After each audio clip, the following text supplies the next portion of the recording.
Please welcome, from Adobe, Shaun McCran.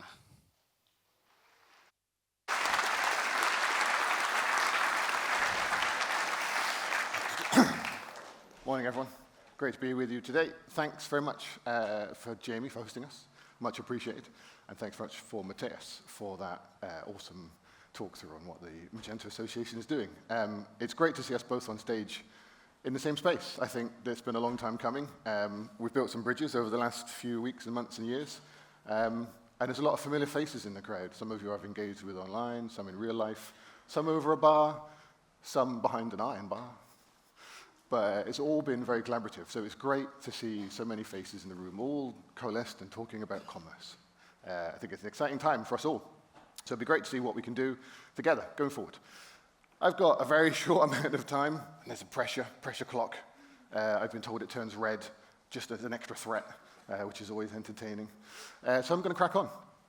I don't know how many of you have seen much from Adobe recently. I don't really want to ask, because my job as a product marketing lead is to inform you. And if none of you put your hands up if I ask you, then I feel like I've slightly failed, and that's never a good place to start a talk. So I will move forward. This is all about what Adobe is doing in the commerce space. Quick show of hands. Have any of you heard that we've got new products coming out? Quite a few hands, less than I would have liked. Glad my boss isn't in the room. But I'm going to take you through first where we've been and what we've been doing, because sometimes that's not super clear. Sometimes we haven't really landed that message or shown you what we've been developing or what we've been doing.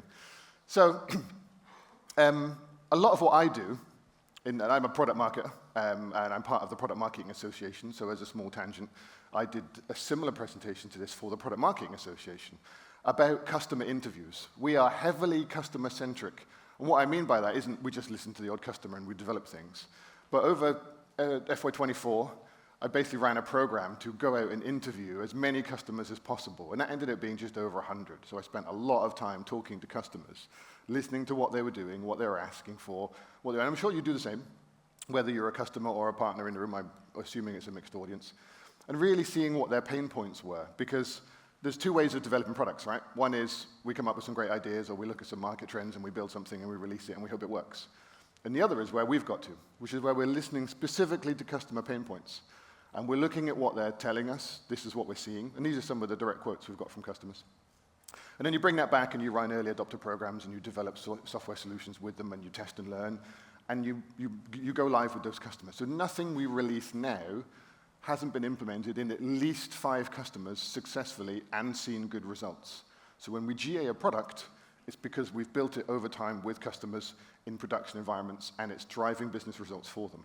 What that also means is the facts and figures you see on this slide deck are real. They're not figures I kind of came up with. If I put a number on the screen, you might go, I don't know this guy, maybe he's lying. He's a marketer. He could be telling me the lies about marketing and how good it is. These are real numbers, okay? So just a bit of a caveat. And hopefully, are any of these a surprise? These should be pretty familiar for you all, right? It's growth, it's new use cases, it's reducing complexity, it's reducing cost of ownership. They're all kind of key things. We've taken those things and turned them into 4 strategic points. Everything we do in Adobe Commerce world, inside Adobe, is based on these 4 bullet points. Any project, any initiative, any collaboration comes back to these. If it doesn't align to one of these, it's probably not going to happen. And that's purely because what we're seeing is people want higher conversion and all the methods around that, whether that's higher traffic, higher conversion rates, personalization, all those kind of subtopics. They also want to fast track. I mean, we're all about growth, right? Competitive positioning and all those kind of other things. There's a lot of different solutions in the market. There's a whole plethora of different solutions that all work together in the room right here. We're all about growth and making that growth easier and expansion. We don't want you to have 1 store in 1 country. I want you to have 15 stores across 15 countries, B2C, B2B business models. That's where we've really positioned Adobe Commerce as an engine that you can go live in multiple regions, multiple stores, multiple business models quickly and easily. And that's opposite to some of the other solutions in the market who are very much, hey, we do B2C really strongly, we go quick, we go live, we're a cheaper end, but that's all they do. You want to grow? It's difficult for you to do that. And then merchandisers. Merchandisers right now are really struggling. If there's any merchandising roles in the room, they're really kind of going, how do I drive product development quicker? How do I release things more easily? The amount of horror stories I've had to listen to where we go, Nike send us a zip file and a PDF on a Friday night at 9 o'clock for a release on Monday morning, and you go, oh my God, what a rubbish situation you're in. Have to, so how do we drive that? And Adobe has a long and storied history in digital media, right? Photoshop, which is what my family think I do because I work for Adobe. You either know PDFs or you know Photoshop. There are no other Adobe products, it seems. So it's all about how we help merchandisers deliver what they need to in a quick and easy way. And that includes AI services, because everyone's hot topics on AI, but everyone's kind of struggling. What do I do with AI services? How do they work for me? How do they accelerate my business? That's where that comes in. And everything costs more money, right? Hardly anybody's replatforming. Replatforming is hard, it's expensive, tends to be that someone's job is on the line if you've replatformed because you made a mistake a few years ago. So we're trying to drop the costs and trying to avoid replatforming as much as possible, because that's a dangerous place to be. It's time and it's cost. And when you talk to C-level people, nobody has a strategic goal to replatform. They normally have another goal they're trying to achieve, and replatform happens to be the way of unlocking it. And it's just money they didn't want to spend on a project they didn't really want to do. So that's kind of where those come from. So remember those 4 things.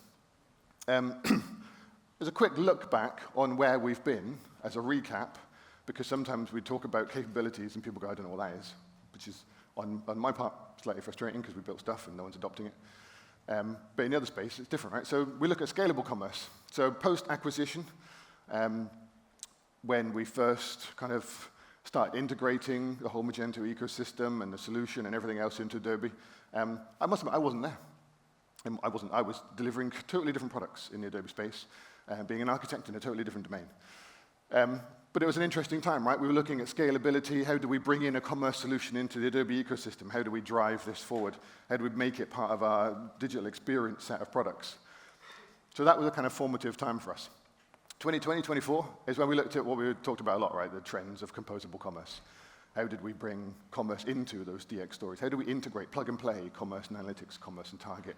How do we've got an experience platform?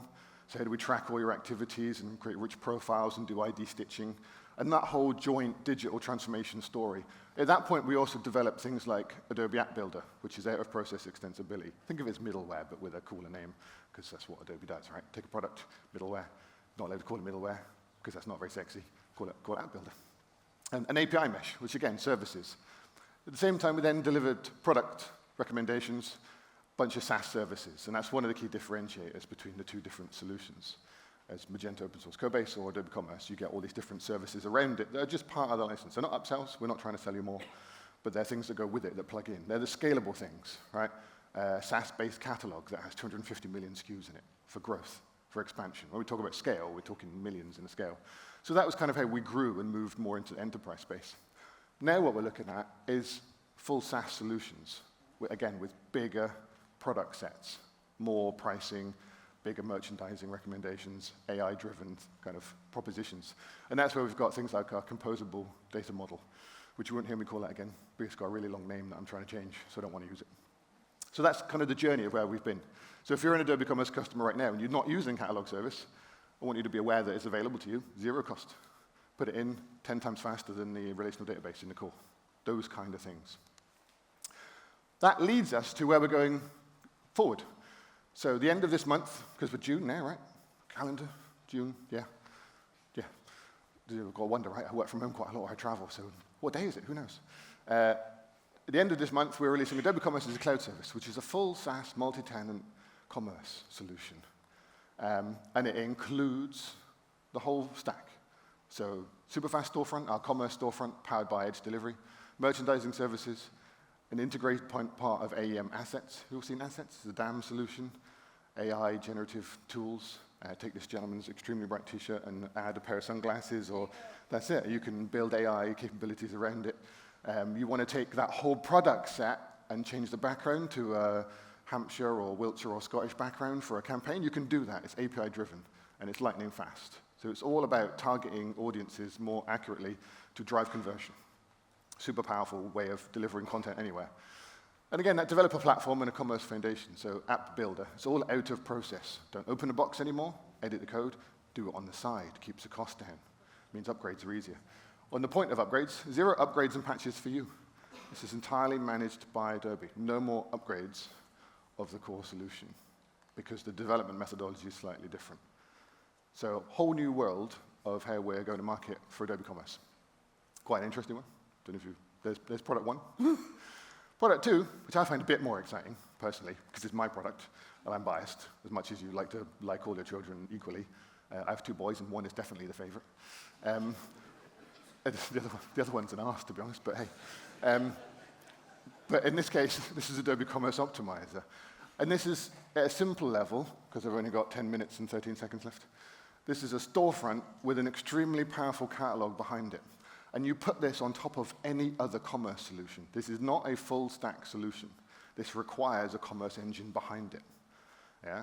So if you've got a customer, I don't know, that says, hey, I've got SAP or Salesforce or Commerce Tools. Commerce Tools is a good one. We've been through such a trial to go live with Commerce Tools. This infinite flexibility comes with infinite cost and infinite difficulty. We just haven't got the energy to do a good storefront, so we've got this horrible experience. It's slow, it's difficult to personalize. This is what goes on top. Adobe experiences on top of any commerce backend. And this has been a bit of a game changer for us in the way that you talk to a partner and they go, yeah, we've got half a dozen customers and they're all using HCL or SAP or something else. And their biggest problem is business agility. They can't create and release new experiences quickly and easily because they need an IT team to do a bunch of work or something else. This is all business control. This is edge delivery. This is delivering storefronts that are ridiculously fast with a massive catalog. And it's a very short session, so I've got 1 or 2 slides on exactly what that looks like. And there's a full session on Optimizer in about an hour and a half, I think. But this is something that has gained a lot of interest, a lot of traction. Any backend also means platform as a service. Our own existing Adobe Commerce also means open source. So when we put this up on slide at Summit, I got absolutely hammered by open source people going, I could put this on M2, on open source. Yeah, absolutely. Yeah? The backend doesn't really matter. There are customers like CVS in the States who've got monstrous homegrown systems they've been hampered with for 20 years, but they don't want to re-platform. Nobody wants to re-platform, remember? So the way you unlock new experiences and bring AI into your system is with a new storefront, new front end. It's also, I'm not going to go into it too much, but it's not priced like a full solution, because it's not a full solution. It's a lot more lightweight, right? And you don't have to change. No disruption to your existing backend systems. We've gone live with this in weeks, because it's quick and it's easy. And the whole point is it's click and plug and play, basically. So, some of the numbers that go around that, there's a couple of number slides I'm going to move through quite quickly. But what we're seeing is 4 times faster page loads, right? 90+ Lighthouse scores. This all comes from the experience layer. The storefront, and I don't need to preach to you about storefronts. I've lived and breathed storefronts for the last 2 or 3 years. But a fast, powerful storefront is the key to unlocking everything. When I come up here and I talk about personalization for half an hour, you go, that's great, but my storefront doesn't work and I can't get data into it. That foundational piece is key for asset delivery, for product merchandising, for the personalization tactics. That's your conversion funnel, right? So we start with super fast storefront that allows you to drive massive traffic off SEO and other channels, and also Gen AI-powered personalization. I mean that you can create A/B tests with hundreds of pages. We did one on Adobe.com. I spoke to a marketing director in the middle of the Photoshop checkout flow, because you test on yourself first, right? Test and learn. Middle of the Photoshop purchasing flow, and he went, oh, they're heavily optimized pages already. I'm not going to improve those. And we generated over 150 variations. It's prompt-based. As a UI, it's prompt-based. You can generate as many as you want. You put a number in a box, and it generates that many pages. 150 variations on one page is a test, and got a 6% uplift in a week. And 6% in the middle of the Photoshop checkout is millions. And there's a full case study around that. But that makes a big difference, right? It's our new catalog. 250 million SKUs in one catalog. That's a customer that's live right now, and they are individual SKUs. So we talk about scale sometimes. Sometimes we have a conversation on LinkedIn or somewhere else. People talk about scale. Yeah, I've got 30,000, 40,000, 50,000. We're up into the millions of manageable SKUs that aren't duplicates. This new catalog model doesn't duplicate. If these 3 colleagues here had 3 stores and they had 10 million products each, that's 30 million products in the old model. Not anymore. It's 10 million. And we'll dive into that a little bit further in the old Commerce Optimizer session. 30,000 prices per SKU. Customers say, and specific customers, particularly automotive, I want pricing per customer for each of these products. Fine, you can do it now. It's all there. And it's because it's a completely different model for the catalog. And again, hours to launch promotions instead of days. I've sat with customers and it takes about 2 months to release a product. Oh my God, why? You know? Shouldn't be like that, and it's not anymore. And again, merchandisers, productivity, right? AI-powered merchandising, much faster for content updates, giving the business back control of doing it. It seems like a risky proposition sometimes, and I know there's a lot of partners in the room, but if your partner model is keeping the lights on and releasing content for customers, That's not a very healthy place to be. Yeah? You can lynch me outside later if necessary. You want a business to be in control of their own content, or maybe give it to you because they don't want to, but you shouldn't be an intrinsic part of the content release cycle as an IT person. That's not a cool place, right? And I can speak from experience. I'm an ex-developer, architect, I've gone through that. Build a CMS that works for a customer to release content and doesn't need an IT degree. So that's kind of where we are. And again, 50% reduction in maintenance, days to build integrations. This is key with Commerce as a cloud service. It takes minutes for a new instance to pop up and then you're ready to go. 2 buttons, storefronts there. So it's all about that plug-and-play solutions. What does this mean for existing platform as a service customers? Absolutely no change to what we're doing now. Fully support the existing solutions we have in place. The release cycle is carrying on, the PHP compatibility is carrying on, and you can choose to migrate to these solutions or not. Entirely up to you. There is no change to any of that in terms of going forward for compatibility or support or any of those other things. So rest assured, this isn't a, hey, new products are coming, old products are going away. That's not what we're doing. Got a few minutes left, so I'm going to talk about Commerce Optimizer because it's so good. It's such an exciting product for us. And when you start to see the scenarios we're putting together for that, hopefully you'll see how it's driving insight. So again, what I said, leverage your existing commerce backend, so no re-platform. Don't touch your existing commerce solution at all. No rip and replace. That idea is kind of gone.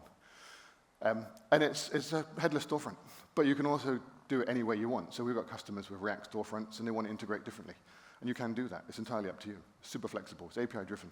And the idea is you ingest all your product data into our catalog, and then you push it out through the storefront, and then you've got a modern storefront that's running extremely fast with a really flexible catalog model. And it unlocks those merchandising services and AI services you can plug and play. Because if you try and get those into things like SAP and HCL, just impossible. It just doesn't work. Right? It's not there. And that's because what we're aiming for, the future of how we talk about experiences, is that storefront. Right? It's knowing your customers, knowing what they're interested in, knowing their propensity to do different things, aggregating all of those channels.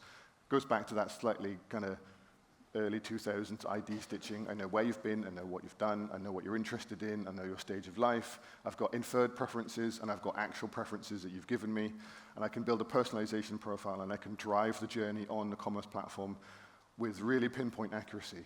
And depending on what you're doing on that site, I can track that in real time, and I can change your journey on the fly, put promotions in front of you, personalize it in the way that you want to do that. Now, that sounds great, and it's difficult to get there, and I appreciate that, because you've got to have the right data in the right place, and you've got to have the right connectivity in the right place. But that's all entirely possible on that new commerce storefront. And it's, again, powered by generative AI services across content creation, across A/B testing, full page, and fragments. So it gives you an engine to create the content you want to create when you want to create it and release it whenever you need to, real-time or scheduled. A couple of numbers. Nice American one. I just use them because I find them slightly humorous about sofas and beanbags. I would have a house full of beanbags. It'd be great. But none of the rest of my family better get up. So they'd all just be trapped on the floor. And it's got a great flexibility, right? Doubled their unbranded organic traffic, 90+ lighthouse score. Real performance figures. Go there and try it if you want. It's real. I just pull out random ones that seem to work quite well. B2C brand, want to buy a massive sofa. But again, they're the first result after the paid ads when you search for any of their associated keywords on that. This one's one I did at Summit with click. Interestingly, B2B lighting. That's also doing B2C. Rebecca, I don't think, Rebecca, you didn't come to this session. You're probably stuck in an airport somewhere, right? Yeah, there you go. So again, really interesting one, right? Commerce customer, old school Luma design. They've gone from 8 to 100. And that's because they've switched the storefront from Luma to Edge delivery services. They've got control back on how they create content, how they release it. Their traffic has gone through the roof. And they're predominantly B2B, but they do have some B2C experiences on there. There's a whole session online. If you go do a search for Adobe Commerce Visual Comfort, it's a 45-minute talk. I do about 3 minutes, and then the CTO does the rest.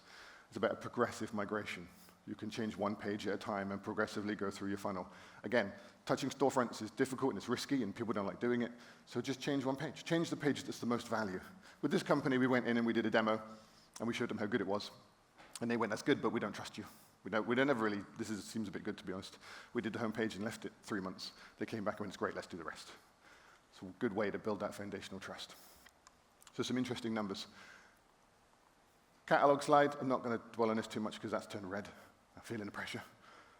But the catalog model is super flexible. This is where you can have millions of products, and you have views on the catalog now.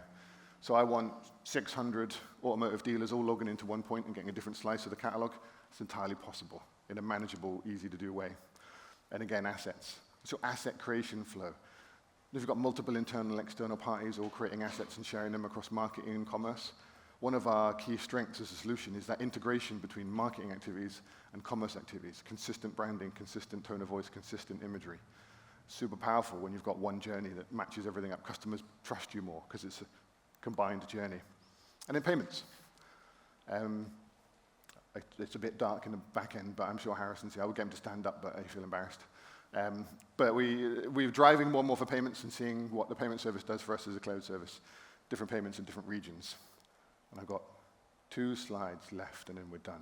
And I think it's break time, and I think there's probably coffee. Hopefully there's cake. If Jamie hasn't got his cake, we can riot until we get cake. Thanks to the partners. John's going to cover this more in another session, Mr. Baxendale, who's also from Adobe. But thanks to all the partners in the room. We've done a lot of partner events recently. Of course, I have a global view, so North America, APAC. John's just recently done a bunch of partner events in Barcelona. There's a photo of everyone looking happy in Barcelona. I think they just wanted to go to the beach. That's always a con. Can you pay for an event in a sunny location by the beach? Hang on. I didn't even get an invite.